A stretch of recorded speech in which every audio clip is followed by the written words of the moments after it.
Hey there, gamer guys and gals. Today we're reviewing Reverie. I think that's how you pronounce it. Sweet As Edition.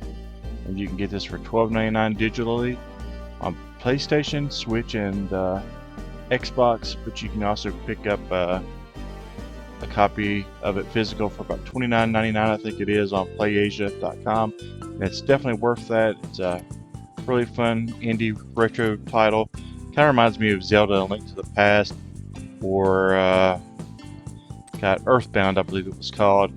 But you have a little town, and you have a bunch of little NPC characters that, they'll put you on little missions, and you can buy things.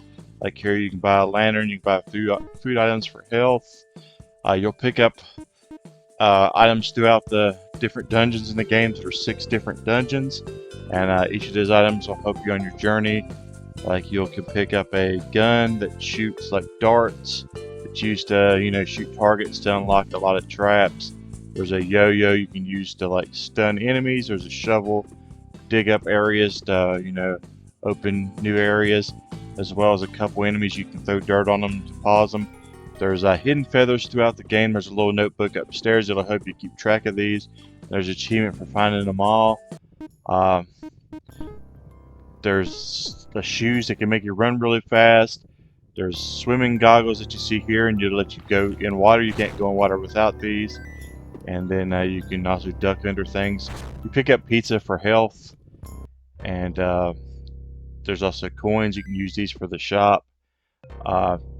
Coins are pretty easy to come by. Like most expensive thing that you'll get is around 200 coins. So most of the time you're just going to have like an abundance of coins. There's the Nerf gun, and like I said, you can shoot targets with that. It's got a cool, like right here, like it mixes it up like the platforming style, like you'll be over top, and then you got sideways sword like Zelda 2. I really appreciate that aspect. There's me using the dark gun, you can see, to open a trap, and you also use it on stuff like this. Some of the puzzles can be complicated. You just have to, work on them a little bit and figure them out. This one's not so tough, but there's some that are really, really tough. And but they're a lot of fun to solve, and that's one of the things that really gives me that Zelda: Link to the Past vibe. This was one of the funner indies I played this year, and there's just so much things to enjoy about it. Like really, really cool bosses. Things that you haven't seen before in a game, like here, like fighting a tombstone. And there's also just really cool enemies. It mixes up enemies on the different areas you go to. So, there's different ways to attack some of them. Like some you have to use the shovel on, some you have to hit with a yo-yo. You're just not hitting them with the paddle bat like you see here. But, that mixes it up. And then some will have different attack styles like you see there, like they'll roll at you. And you have to, wait for them to stop. Here's another stage where you have to use the yo-yo. And it's just fun to really figure out how to get these bosses. And if you die, you can save pretty much anywhere, and you'll just start right where you left off. You may have to go to the beginning of the level, but there's little shortcuts that you can step on, and these will take you back to where you were if you died on a boss. Most of the bosses are pretty easy though. I think I may have only died maybe 2 or 3 times the whole game, so it's not that difficult.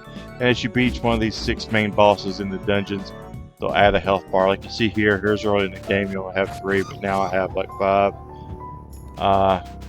The last level is pretty tough, Then when you get done, there's an extra dungeon after you beat the game. Make sure to start it back again, because there's an extra dungeon that opens up. This is an arcade game you play. If you beat the score 10,000, it's an achievement. The game's got fairly easy achievements. I kind of struggled because I got the game before it was out and they weren't unlocked yet, but I think I found pretty much all of them.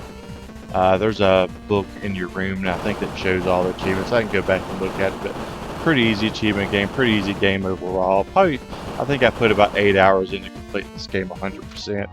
So it's worth that $12. You're going to put some serious time into it. And, I think you're really, really going to enjoy it. It's got a lot of funny moments, a lot of funny characters, cool enemies, cool bosses. It's awesome, like the map, finding your way around, and unlocking new areas and trying to discover how to get to those areas.